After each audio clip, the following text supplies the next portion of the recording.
Hello दोस्तों, code for job channel में आपका स्वागत है। मेरा नाम नीरज है। आज का जो हमारा टॉपिक है वो है ट्रांजैक्शन मैनेजमेंट। ये बता दूं मैं थोड़ा सा, ये 4 मंथ का एसक्यूएल सर्वर का जॉब ओरिएंटेड कोर्स है। जो भी चाहे उसे ज्वाइन कर सकता है, फ्री ऑफ कॉस्ट है। ये पूरी प्लेलिस्ट मैं तैयार कर रहा हूँ, जिससे कि अगर आप फ्यूचर में कभी भी as a software developer job search करना चाहते हो तो इजीली आप कर पाए, है ना। चलिए शुरू कर दें। अब देखो, ट्रांजैक्शन मैनेजमेंट क्या होता है एसक्यूएल सर्वर के अंदर। ट्रांजैक्शन मैनेजमेंट को समझने से पहले हम लोग ये समझेंगे कि ट्रांजैक्शन क्या होता है एग्जैक्टली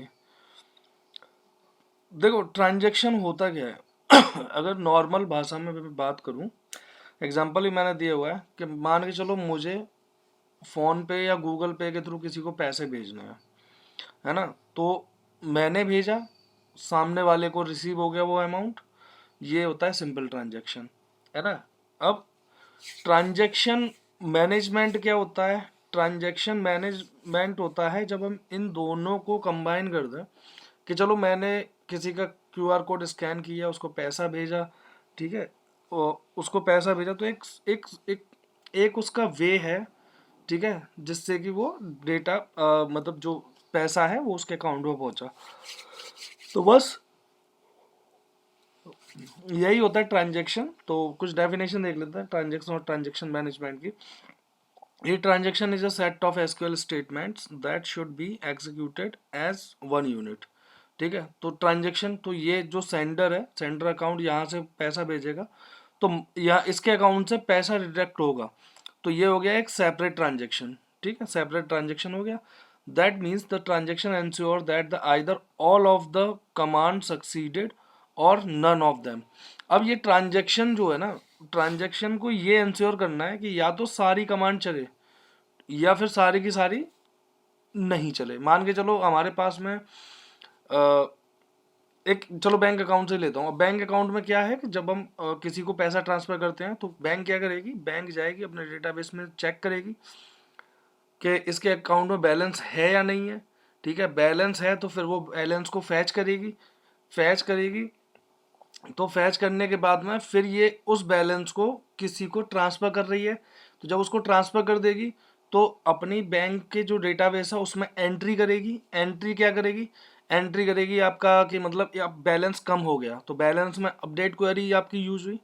ठीक है, अपडेट क्वेरी हुई, बाद में जो भी ट्रिगर वगैरह यूज हुआ होंगे तो वो सारे फायर होंगे। तो ये क्या हुआ, एक कंप्लीट एक ट्रांजेक्शन हुआ।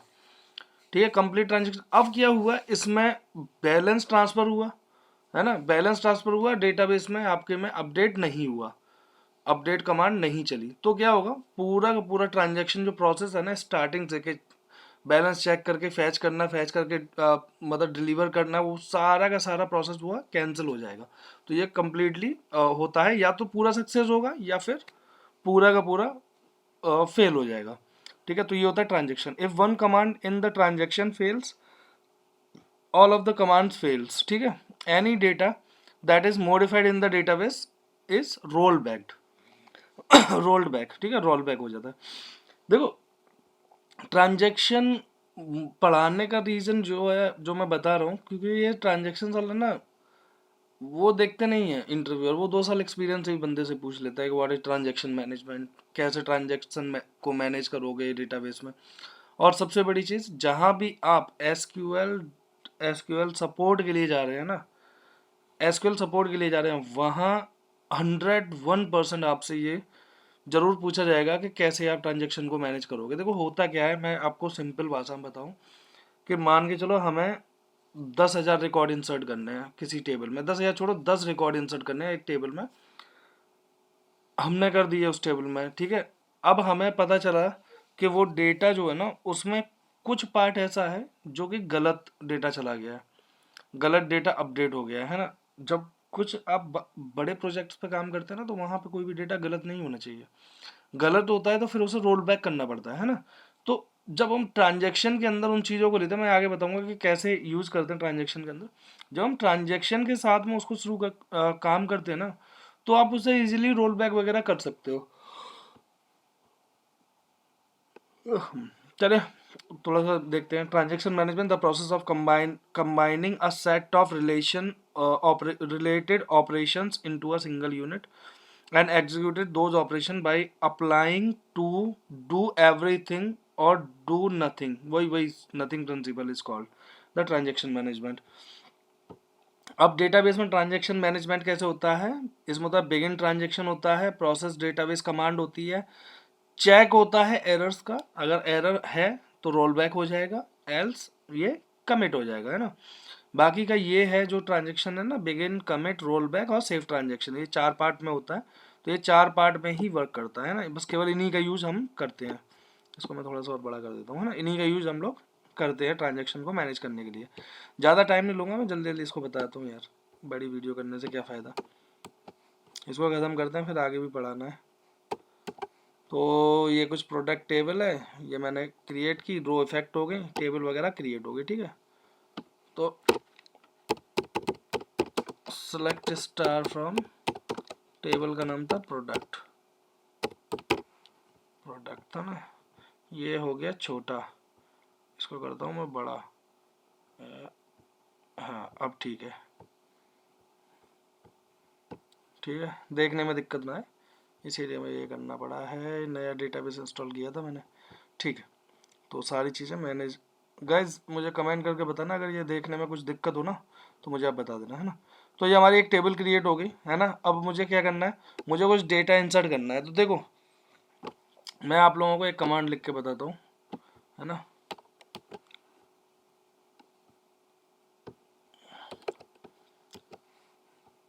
अब मुझे क्या है, मुझे 3 कमांड चलानी है, एक इंसर्ट की चलानी है, एक अपडेट की चलानी है और एक डिलीट की चलानी है, ठीक है। तो ये तीनों कमांड को मुझे एक साथ चलाना है। तो तीनों कमांड को एक साथ चलाना है तो क्या करना है, देखो ये तीनों कमांड जो है ना, बिगिन ट्रांजेक्शन और कमिट ट्रांजेक्शन के बीच में, ये रहा बिगिन ट्रांजेक्शन, है ना, और ये कमिट ट्रांजेक्शन। पहले मैं आप लोगों को इतना करके बता देता हूँ, है ना। मैं इतना चलाता हूँ, बिगिन ट्रांजेक्शन से चलाता हूँ, मैं कमिट नहीं कर रहा इसको, है ना। तो हमारी रो इफेक्ट हो गई, है ना, रो इफेक्ट हो गई। अब मैं क्या करता हूँ, अब मैं इसको पहले मैं सेलेक्ट करता हूँ, है ना, नेक्स्ट टेबल पर सेलेक्ट करता हूँ, सेलेक्ट स्टार फ्रॉम प्रोडक्ट।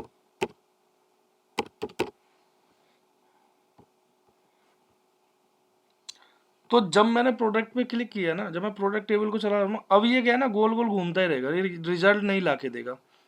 इसका रीजन पता है क्या है, ये क्यों रिजल्ट ला के नहीं दे रहा, क्योंकि अभी ट्रांजेक्शन ओपन है। ओपन का मतलब है ट्रांजेक्शन ओपन है, तो ये प्रोडक्ट टेबल पे ही अटका हुआ है, ठीक है। ये एग्जीक्यूटिंग एग्जीक्यूटिंग करता रहेगा।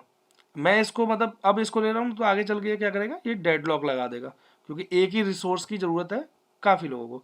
अब मैं क्या करता हूँ, देखो मैं इसको कर देता हूँ रोल बैक, रोल बैक लिखो, सॉरी रोल बैक लिखो, सिंपल रोल बैक पे डबल क्लिक करो और इसको रोल बैक कर दो। रोल बैक कर दिया ना, टेबल में कुछ भी अपडेट नहीं हुआ होगा। देखो देखो मैं दिखा दूँ, 4 रिकॉर्ड है इसमें, मैं दोबारा से एक बार करता हूँ, है ना।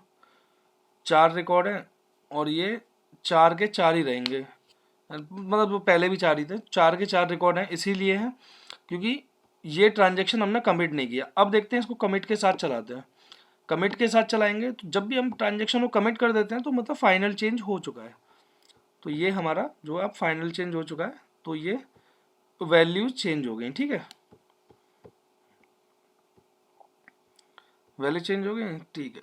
अब देखो ये हुआ इतना, है ना। ट्रांजेक्शन 3 टाइप के होते हैं, ऑटो कमिट ट्रांजेक्शन मोड, जो कि मतलब डिफ़ॉल्ट है, अगर हम कुछ भी यूज़ नहीं करते हैं तो हमारा डेटाबेस ऑटोमेटिकली करता है। इम्प्लिसिट ट्रांजेक्शन मोड और explicit transaction mode. Explicit transaction mode मैंने आपको बता दिया है, इम्प्लिसिट वो ऑटोमेटिकली होते ही हैं, है ना। तो बस ट्रांजेक्शन में इतना ही है दोस्तों, इससे ज़्यादा तो मुझे नहीं लगा था कि कुछ होगा। बाकी ये कमिट ट्रांजेक्शन, रोल बैक, ये मैंने आपको बता दिया कैसे यूज़ करना है ना। बाकी ये एक एग्जाम्पल था कि अगर मतलब एक स्टोर प्रोसीजर के साथ में यूज़ करें तो कैसे करेंगे, वो ये और मैं आप लोगों को बता देता हूँ। उसके बाद ये ट्रांजेक्शन का कीड़ा है वो ख़त्म हो जाएगा ना। देखो स्टोर प्रोसीजर के अंदर मान के चलो हमारे पास में कस्टमर टेबल है, अभी कस्टमर टेबल हम लोगों ने क्रिएट नहीं किया, तो हमें क्या करना है, जैसे इंसर्ट स्टेटमेंट मैंने लिखा है ना, इंसर्ट स्टेटमेंट लिखा है, तो ये जो एरर है, ये ग्लोबल वेरिएबल एक है एरर करके, तो ये क्या करेगा, ये कैच करेगा अगर इस ट्रांजेक्शन में इसमें कोई भी एरर आए इन दोनों में, तो एरर, जैसे एरर आएगी तो ये 1 हो जाएगा, है ना। तो ये अगर ग्रेटर है 0 से तो जाएगा, तो अंदर जाएगा, है ना, और इसको रोल बैक कर देगा, क्योंकि एरर आ चुकी होगी, 1 हो जाएगा, है ना। जब ग्रेटर नहीं होगा तो ये एल्स कमांड काम करेगी और यहाँ पे ट्रांजेक्शन को कमिट कर देगा। सिंपल बस ये करना रहता है। कोई भी जहाँ पे आप अपडेट इंसर्ट डिलीट आप यूज़ कर रहे हैं, तो आप इस बेसिस पे आप स्टोर प्रोसीजर में काम करते हैं। ठीक, बस इतना ही है, यही है ट्रांजेक्शन। बाकी इसके अलावा मुझे तो नहीं लगा कुछ है। ये जो ट्रांजेक्शन का काम होता है ना, ये मोस्टली सपोर्ट वाले लोग करते हैं, या फिर मतलब बहुत ज़्यादा ही वो लोग होते हैं ना, क्या बोलते हैं, जैसे मतलब बड़े प्रोजेक्ट्स पे काम होता है तो वहाँ पे ये इनका बहुत यूज़ होता है। छोटे मोटे प्रोजेक्ट पे उतना यूज़ नहीं करते लोग, इसे इग्नोर कर देते हैं, बट करना चाहिए। तो आज के लिए बस इतना ही दोस्तों। कल से हम लोग देखेंगे एसेट प्रॉपर्टी। एसेट प्रॉपर्टी में ज़्यादा कुछ नहीं बताऊंगा आपको, नॉर्मली पढ़ाऊंगा यार, क्योंकि एसेट प्रॉपर्टी ना बहुत बड़े बड़े एग्जाम्पल थे, मैंने देखे थे तो बहुत बड़े बड़े एग्जाम्पल थे, है ना। एक एग्जाम्पल कोशिश करूंगा मैं आप लोगों को करा दूं एसेट प्रॉपर्टी में, उसमें ही सारी चीज़ें कवर हो जाए। तो आज के लिए बस इतना ही बहुत है, मिलते हैं नेक्स्ट वीडियो में, तब तक के लिए have a great day, thank you for watching.